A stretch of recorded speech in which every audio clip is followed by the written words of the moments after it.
o que está acontecendo chama a atenção e a curiosidade também, de um modo geral, porque afinal de contas todos estávamos e estamos ainda diante de uma situação de pandemia. E a cidade serrana se notabilizou durante todo esse período por ter sido a primeira cidade em que a vacinação se deu em massa, até como parte de uma pesquisa, um projeto do Instituto Butantan.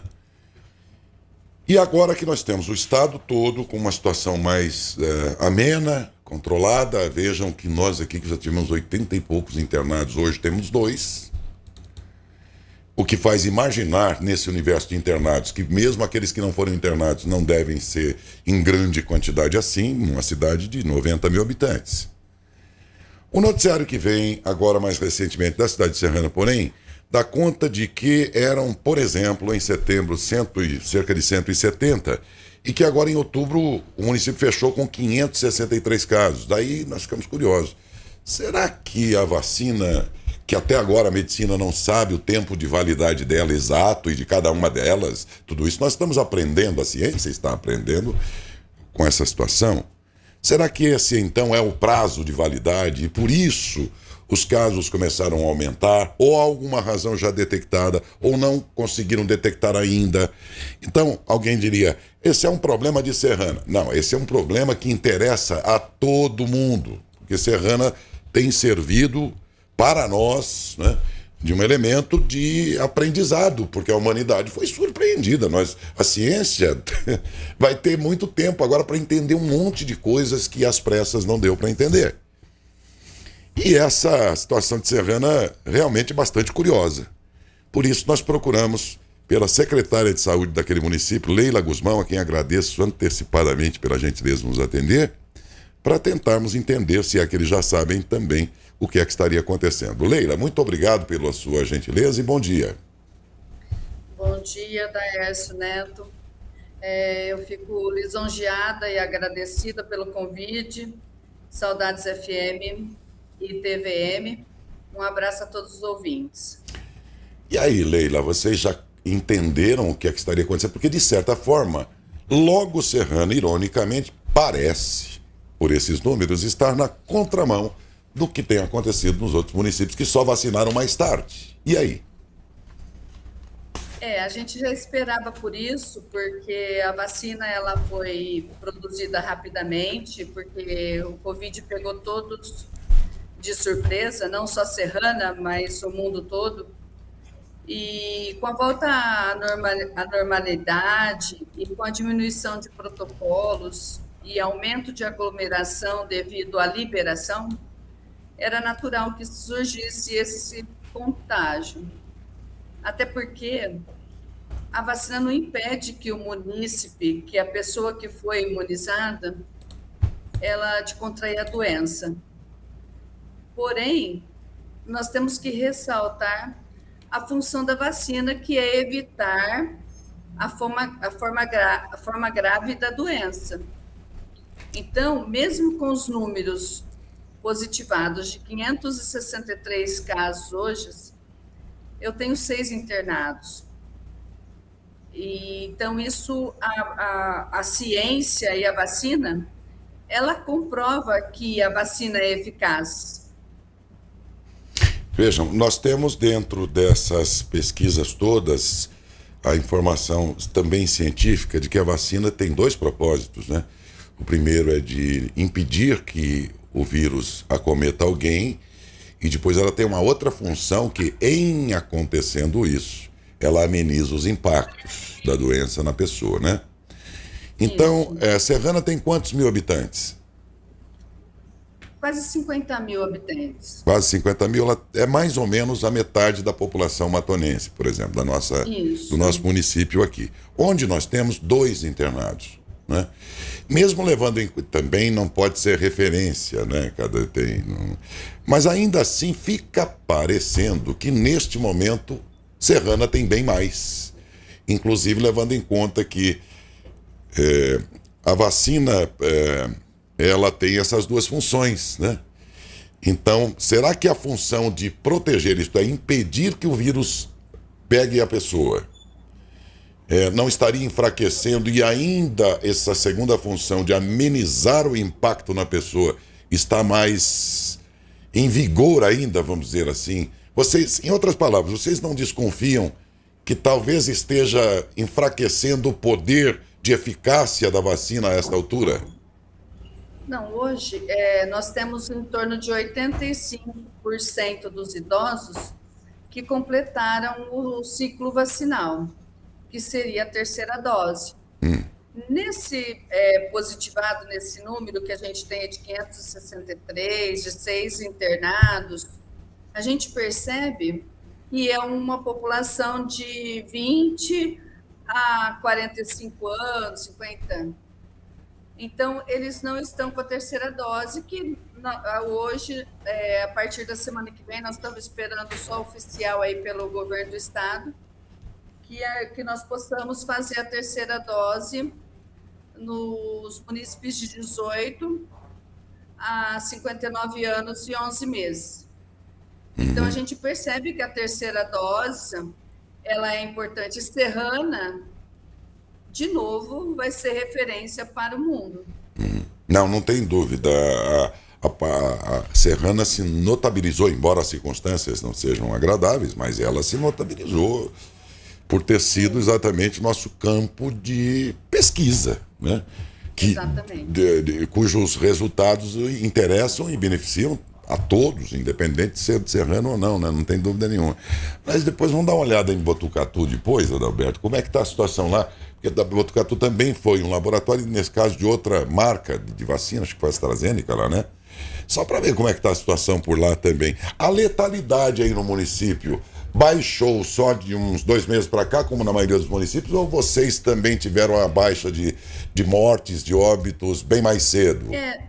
Nós tivemos um número grande lá em março, quando foi aquela terceira ciclo, né, da gama. Doença. Isso. Nós temos ao todo 117 óbitos. E a grande maioria dos nossos óbitos são de pacientes que têm comorbidades, ou ele tem uma cardiopatia, um problema renal e diabetes. Então, isso contribui, porque a gente percebe que quando o paciente está com a imunidade baixa, de fato, o vírus assola a saúde do paciente. Agora, se você me permitir, claro. Laércio, eu gostaria de falar 2 pontos interessantes aqui na cidade. Porque o Projeto S, ele aconteceu, só que nós não finalizamos. A gente continua, tanto da Secretaria da Saúde como o Butantan, nós estamos fazendo inquérito. Por exemplo, o inquérito epidemiológico, nós estamos vendo qual é o impacto do desenvolvimento e de infecção no município. Em contrapartida, esse do inquérito epidemiológico ficará por 12 meses, até julho de 2022. E como é feito esse inquérito epidemiológico, para você poder entender? Nós usamos os mesmos clusters que foram utilizados pela Projeto S, e as casas são sorteadas por cluster, eles fazem o teste rápido e o PCR. Então, nós estamos monitorando o percentual da infecção na cidade.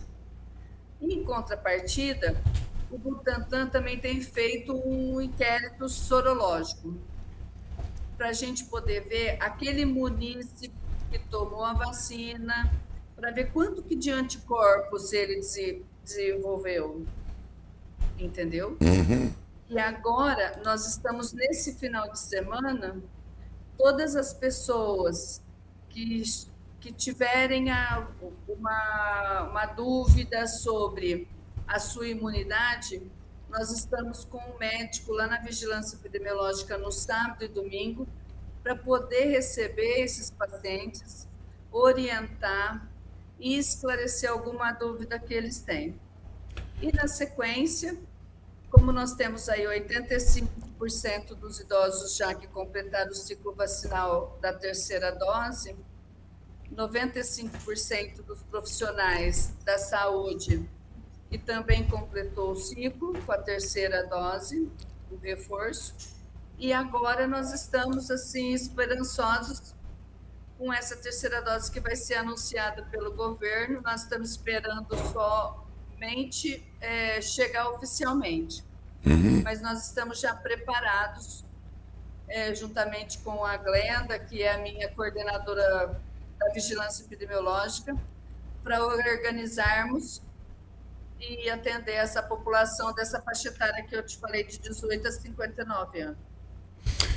Ok, interessante a gente observar isso, porque é como se a gente sentisse assim, bom, Serrana está um pouco adiantada em relação a gente. Então, a gente fica de olho tentando subtrair daí toda e qualquer informação que servirá muito para a gente. Por exemplo, Leila, nós estamos conversando com a Leila Guzmão, secretária de Saúde de Serrana. Leila, eu converso com alguns amigos que tiveram e percebo no próprio noticiário, de um modo geral, que as pessoas dizem que por um tempo ficam incomodadas por resíduos, por sequelas, né, da doença. Uns dizem, eu já não, minha parte fisiológica de evacuar não é mais a mesma. O outro diz, olha, eu percebo que eu mudei meu raciocínio por um tempo não está tão rápido, a minha memorização, enfim, eu escuto eles falarem um monte de coisa e dizem até que dura um tempo meio grande, um período grande, né? Isso para nós que fomos vacinados depois. Vocês chegaram a perceber aí no município se essas sequelas já terminaram, se por aí elas também permanecem, daquilo que relatam as pessoas que pegaram, sobretudo as primeiras?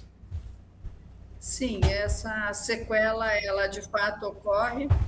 A gente tem percebido aí essa questão aí de memória mesmo, às vezes infecção urinária, esquecimento. E, na verdade, o que eu acho que é mais complicador é o emocional. Porque a gente percebe que a minha saúde mental hoje, se eu colocasse 100 médicos, não dá conta, porque tem aquele paciente que ele passou, que ele foi infectado, às vezes ele foi entubado, aí ele ficou com sequela, aí ele tem medo de pegar de novo, aí ele se recupera, mas isso a gente tem relatos de que a pessoa pegou uma vez e pode pegar de novo. Então, as pessoas ficam inseguras, né? Então, isso está muito ligado, eu penso, ao emocional, à imunidade, porque você tem que trabalhar a cabeça. E mesmo com a vacina, o que a gente pede? Seguir os protocolos sanitários, porque nós se percebemos que teve um relaxamento de uso de máscara, uma aglomeração maior, as famílias fazendo reuniões, né, festas, e isso vai impactar mesmo na infecção, uma vez que não está usando. E o melhor EPI que existe é a máscara e a asepsia das mãos. E a gente tem tido cuidado, por exemplo, na vigilância epidemiológica, que faz coleta de PCR todos os dias. Eu não tenho paciente, nenhum servidor infectado, porque eles fazem uso dos protocolos corretamente. Apesar, não pode relaxar, né? Nós vamos ter que acostumar com isso já por um bom tempo, né? Isso. Bem isso aí. Mas olha, aqui também entrevistei esses dias o Dr. Marcelo, que é psiquiatra, sobre isso, as sequelas emocionais derivadas de Covid. E ele realmente relatou que é muito alto o número de pessoas de todas as idades que enfrentam hoje sequelas das mais diferentes do ponto de vista emocional, e que isso desencadeia também outros problemas no organismo da pessoa. Afinal, essa máquina que é a nossa cabeça comanda tudo, não é? Acabei de pegar aqui um resultado de Botucatu, se bem que Botucatu fez o programa deles lá bem depois, acho que uns 2 meses depois. Com a vacina AstraZeneca. Lembra? Só que com a AstraZeneca. O que aconteceu lá? O boletim de hoje, Décio, registra 15 pessoas em quarentena, tem 3 pacientes na UTI e 4 pacientes em enfermaria. Eu estava analisando aqui os boletins anteriores, a média de 3, 4, 2 pessoas, que aí vai mudando assim por dia. Interessante. Isso não reforça a tese que não... Quem me dera, né? Quem sou eu para levantar uma tese se eu não sou de um setor? Mas, de novo, eu percebo, pelo menos a percepção, é de que, veja, Botucatu vacinou depois, em massa. Acho que Leila, uns 3 meses, 4 depois, né? Mais ou menos. Foi, acho que um pouco mês. E aí, o que acontece? Você vê que lá eles têm um quadro um pouco mais dos infeccionados, bem menor, levando em conta que Botucatu é uma cidade de 120, 130 mil habitantes, mais ou menos. Então, mas também eles estariam dentro de um período aí em que a vacina está com todo o vigor, né? Pela minha imaginação, Leila, por favor, não levem a sério isso, não é tese, não é nada técnico. E aí vocês que estão antecipados, proporcionalmente, têm um número maior. Isso quem vai poder dizer, evidentemente, são os técnicos lá do Butantan e tudo. Mas é isso que a gente encontrou por lá, Leila. Uma situação que, para uma cidade de 120 mil habitantes, ainda assim é bem pouco comparativamente a vocês, né? Na verdade, você tem que considerar todo o local, a localidade. Por exemplo, nós estamos a 20 quilômetros de Ribeirão Preto, que é uma cidade de 600 mil habitantes. Isso é verdade. E eu tenho aí 20 mil pessoas que saem todos os dias de Serrana para Ribeirão e região e que ela volta para cá. E aí nós temos que observar isso. É um diferencial realmente que Botucatu não tem, né? Ela é a maior cidade lá naquele pedaço ali de São Manuel e tal, não tem uma cidade tão grande por perto. E bem perto, né? Porque realmente Serrana está encostada ali para quase metade da população, é um dormitório, desculpa a expressão, mas é onde as pessoas residem. Nós estamos trabalhando para não chamar mais a cidade dormitório. Ô Leila, e aquela turma que alugou casa e pagaram as dívidas não com as imobiliárias? Aí eles não conseguiram nem vir. Eu vou explicar para o ouvinte, senão ela entendeu, claro. É que é o seguinte, quando o governo do estado falou, vamos vacinar em massa em Serrana, aí os espertões de outras cidades do estado, para poder vacinar antes, que as outras cidades não tinham, fizeram o quê? Foram nas imobiliárias lá em Serrana, alugaram casa para poder comprovar a residência e ser vacinado. Só que o governo já tinha, antes disso, de anunciar, toda a relação de quem realmente residia lá. E os caras alugaram as casas e não ganharam vacina nenhuma. Por isso que eu perguntei, eles pagaram o aluguel? Eles não conseguiram nem alugar. Muito bom. Você é muito simpática, agradeço muito sua gentileza, Leila, e conte com a gente aqui se eventualmente precisar, viu? Um bom trabalho para vocês, muito obrigado. Mas agradeço também o prefeito, que em outras ocasiões aí, ele foi sempre muito atencioso com a gente aqui, o prefeito. Né? Léo, né? O Léo Capitelli é gente boa, ele está sempre à disposição. Ele foi muito atencioso mesmo. E você também. Um grande abraço e muito obrigado, viu, Leila? Um abraço para você. Fiquem com Deus, viu? Vocês também aí. Bom dia. Bom dia.